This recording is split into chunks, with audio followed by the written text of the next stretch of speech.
I decided a few weeks ago that I wouldn't comment on illegal foreigners, undocumented immigrants anymore because I felt the topic was too complicated, too layered, too many stakeholders involved, and I was flip-flopping around the topic. Hello everyone, welcome back to my YouTube channel. It's Shakela Meldown. Today's video we'll be talking about some South Africans that do not want to put their mouths in this match and match are out now asking for South Africans to apologize them for their silence.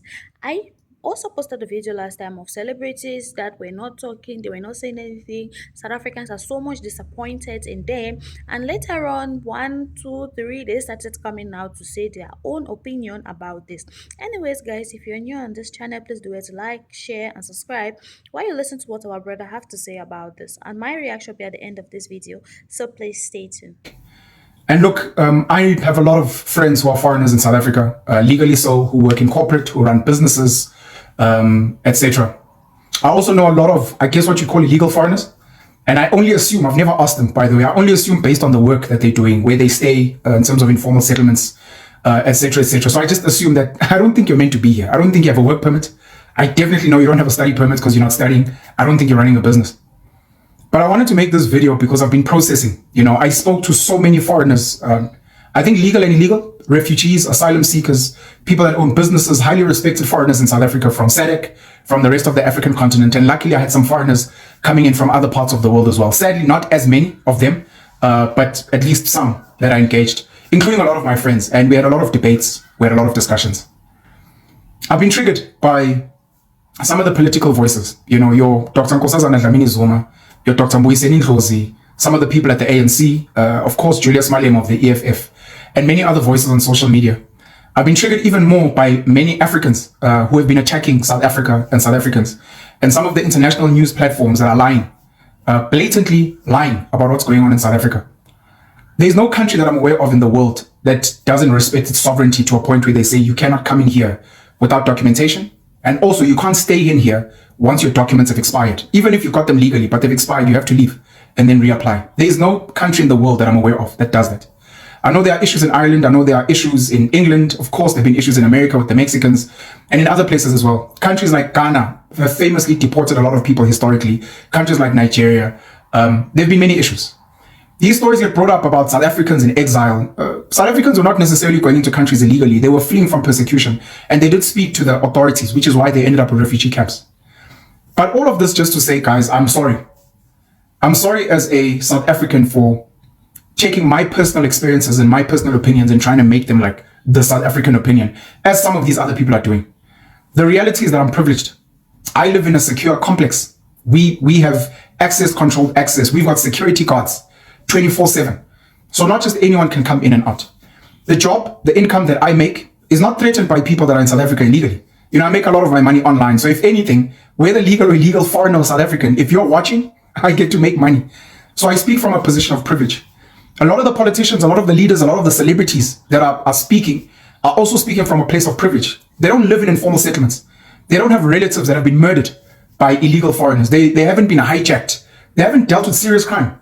So it's easy for them to, to have the intellectual opinion, as I did in the past. But we're all wrong. We're all wrong. And, sitting with the advocate Ike Khumalo, one of the things he spoke about was whataboutism. When you're raising an issue, the issue may be undocumented illegal foreigners, of which the biggest issue that South Africans have, or the South Africans that are crying out, are African illegal foreigners from Mozambique, Malawi, Nigeria, Ghana, Zimbabwe. That's what they're complaining about. The Lesotho, the Zamazamas, etc. And then you're like, but what about the white foreigners? What about apartheid? What about unemployment? It's whataboutism. Instead of focusing on the issue, imagine fees must fall when the students were protesting. You're like, yeah, but what about unemployment? Yes, but the fees are too high. We can't afford them. Yes, but what about apartheid? Yes, but we can't afford the fees and we think our government. Yes, but what about GBV? Imagine when the GBV, gender-based violence, domestic violence activists were busy marching and asking for government to take notice if someone was like, yeah, but what about racism? What about issues in the work environment? That's whataboutism. And many of us, including myself, have been doing this. If there are people complaining about an issue, we live in informal settlements, we live in townships, we are dealing with illegal immigrants, mostly from Africa, who are moving into spaces that they shouldn't be in, who are taking up positions of employment that South Africans could be accessing. And then you come and make all this noise. And sadly, People are misusing and abusing the term Pan-Africanism and Ubuntu when it suits them. These words have actually been dirtied. These were good words, like being woke. Being woke was a good term. It was like, I'm not sleeping, I'm not ignorant, I'm woke, I'm awake, I'm mentally liberated. But today it's been made dirty. You cannot ask for Pan-Africanism when you are in a country illegally and the country of your origin does not allow for people to come in there illegally. You cannot ask for Ubuntu when you are expecting someone to bend their morals for you when you will not return the favor. So it becomes very sad for me in a lot of the conversations and discussions that we've been having. I understand Jacinta Ngobese Zuma, Phakela Umthakathi, Ngizwe Mchunu are representing the cries of ordinary people that are frustrated. There are people saying they are funded by Israel. There are people saying, no, there's a bigger agenda. At the end of the day, South Africa is a sovereign state because of colonialism. Like all other African states, it's sovereign. When you come into South Africa, you need to ask for permission. Just as if I want to go to Zimbabwe, I must ask for permission. If I want to go to Nigeria, I must ask for permission. If I want to go to Somalia, I must ask for permission. If I want to go to Pakistan, Bangladesh, if I want to go to Europe, if I want to go to America, if I want to go to Mexico, I need to ask for permission. People telling us there are South Africans in other countries that are foreigners. Yes, they ask for permission.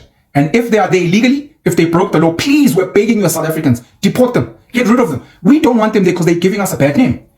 But when other people are in South Africa illegally, it seems so many forces are defending them. And the question is why? I know that our government is responsible, particularly the ANC government has been responsible for what we have now.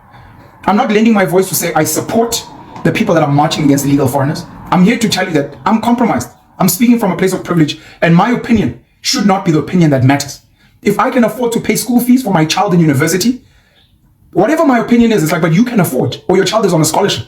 So your opinion is compromised. We'd rather hear from the people that are saying our students, our kids cannot afford to pay university fees, they're too high.